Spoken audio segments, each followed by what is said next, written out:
Raya Sabs and the whole team at Espolea, I would like to acknowledge first the many grassroots organizations that are working to provide services to people that need them, the various partner organizations that have helped opening the door for young people to participate in the decisions that affect our lives, organizations through which we are able to do our work and reach even more people, and decision makers who have helped to establish an enabling environment for us to deliver. A lot still needs to be done, and we acknowledge that to be recipients of this award, it is a major reminder of the great deal of work that remains to be done when it comes to HIV and people who use drugs, particularly young ones. So far, we have been able to grow our efforts to do sensitization and advocacy, to provide information and attempt to jointly work with other partners around policies and programs for a more effective response to HIV in the area of drug use. We have managed to participate in establishing operational working framework, including networks of people, particularly people living with HIV, and organizations that work with these important issues as well.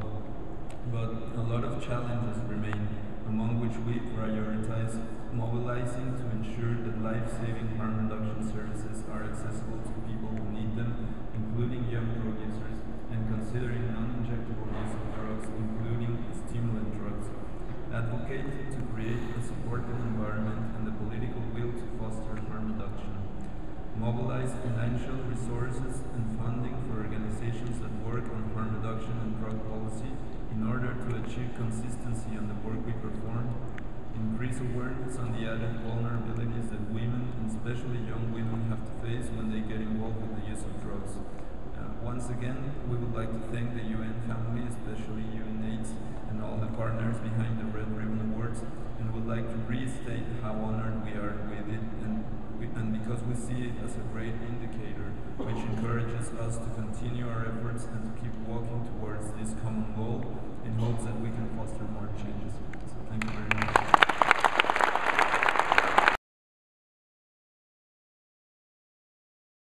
UNAIDS, Egypt, and Jera Mexico Post-Test Club, Uganda.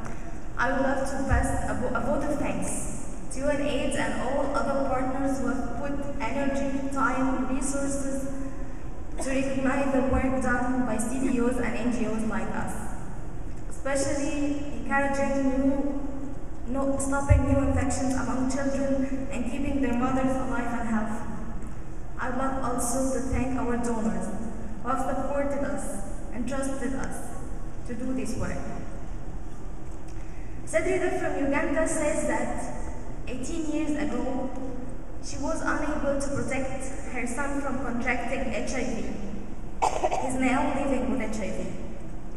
But today, working with women peer educators who commit their time to work with her with no pay, she's able to protect others and help mothers to deliver their babies free of HIV.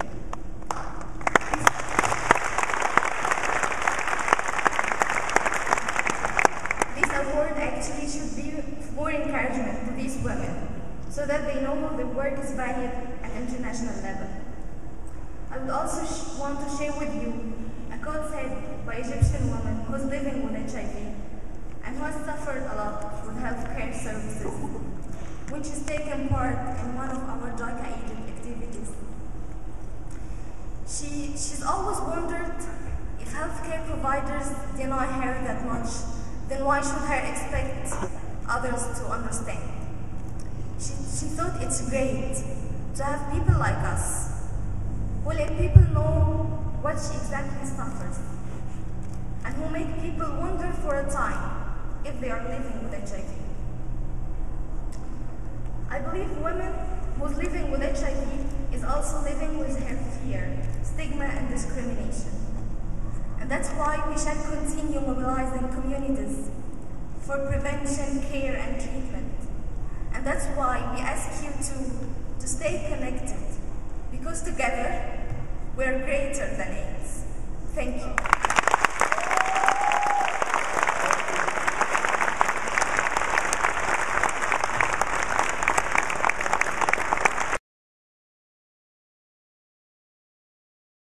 On behalf of Positive Women's Health Kenya Hospice and Palliative Care Session of Kenya.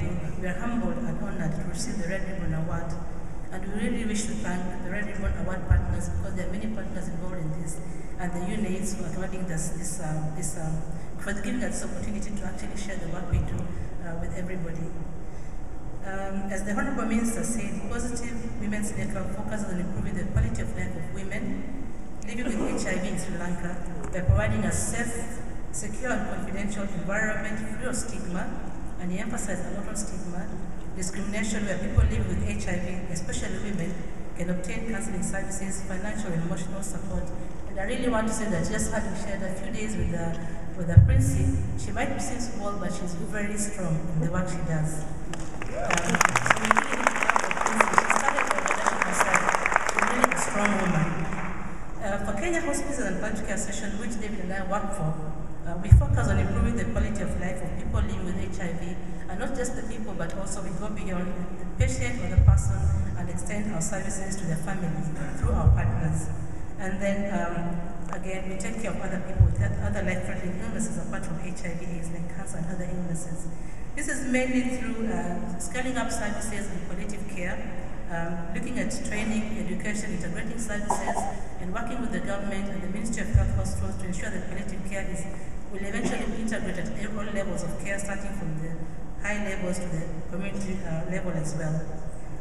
We wish to acknowledge others who support us in the work that we do. It's not only us who are succeeding, but many other people behind us. We stand on the shoulders of many giants to do this work, and we really want to acknowledge them, because without them it would not be possible for us to accomplish what we have done so far. These are the communities that we work with, and we are here because of the communities, really. Our governments and Ministry of Health, because without their support, then we are doing zero work. Our partners, friends and members who share the same vision with us and continue to share and continue to ensure better services for the patients and their families. And our donors who have believed in what we do and continue to support us, again, because without the donors, we will not be able to be successful. There is still a lot we need to do. This is not the end, this is just the beginning. People living with HIV/AIDS need to have a good quality of life and have access to essential medicines, ARVs and other medications, including medicine to relieve symptoms like severe pain, which is mostly suffered by about 60% of people with HIV in advanced stages and is mostly neglected, especially in developing countries. We need to have these people also have access to pain medication when they need it. Also, we need to also look at the rights and the social rights of people living with HIV are protected, and also that there is no stigma if you have HIV.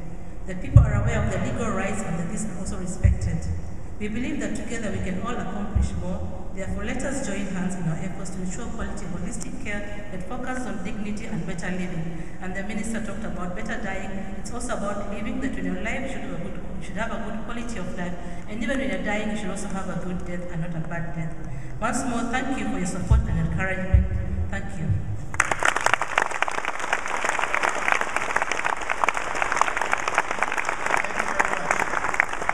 Before we move on to our video address, I just want to say how important it is that leadership.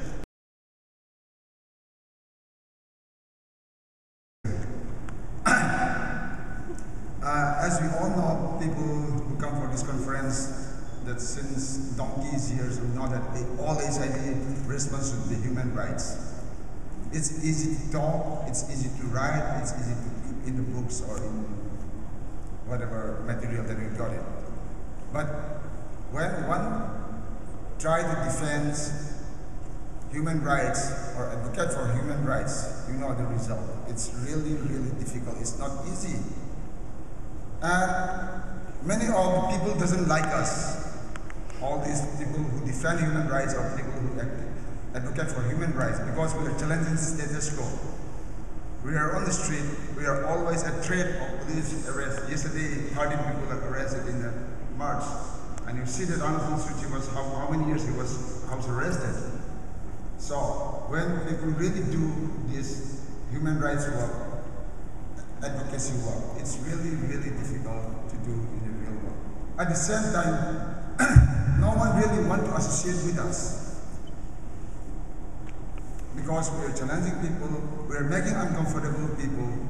But today, I'm really thankful for the organizer of this award, that finally acknowledging this the Education and Human Rights category.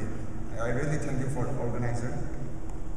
And just thank you that I think that by introducing this award, I think that in the days to come that the grassroots people, those who are advocating for human rights, should get more funding to it. And lastly,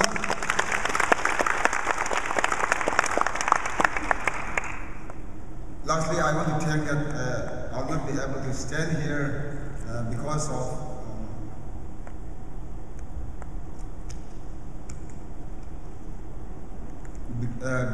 the people who are not here. Many of them are already 6 feet under. Because of them, we are here today. So I really want to thank all the people living with HIV/AIDS who have already passed away, and all the comrades in DNP and in patients in control who continue to fight for people, irrespective of all the threat. Thank you, everyone.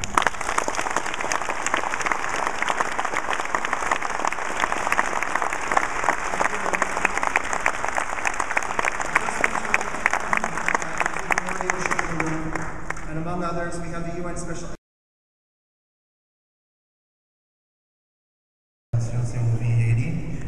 I would like to thank our communities. Without them, we would not be here today receiving this invaluable award in the category of prevention and sexual transmission. Congratulations to all of our fellow winners. We are proud to be here with you all from across the world receiving this award and sharing our experiences.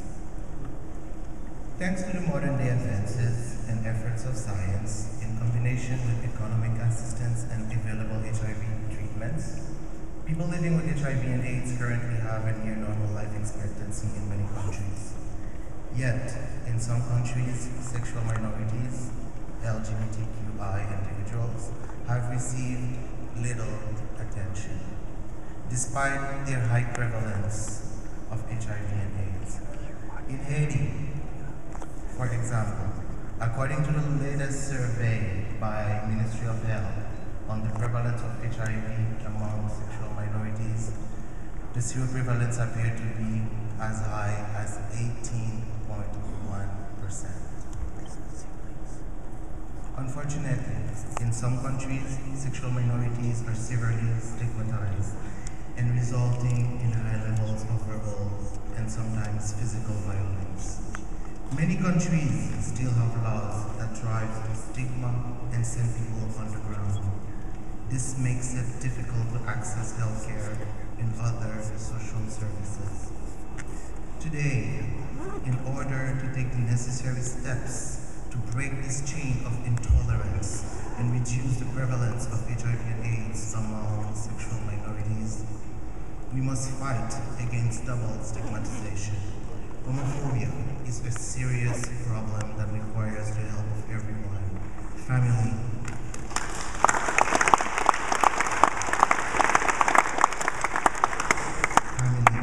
friends, teachers, academics, doctors, media, opinion leaders, HIV and AIDS activists, human rights association, donors, and of course, the head of states. We must say no to homophobia, no to exclusion based on sexual orientation and gender identity, and say yes to tolerance. LGBTQI people are human beings who are also entitled to happiness and well-being. We must accept these rights. Keep in mind that prevention is always better than cure. Recognition, such as the Red Ribbon Award, will only serve to promote and build activism. And for this, we are grateful. We encourage others to come on board to support community activism. Let's turn the tide together. Thank you.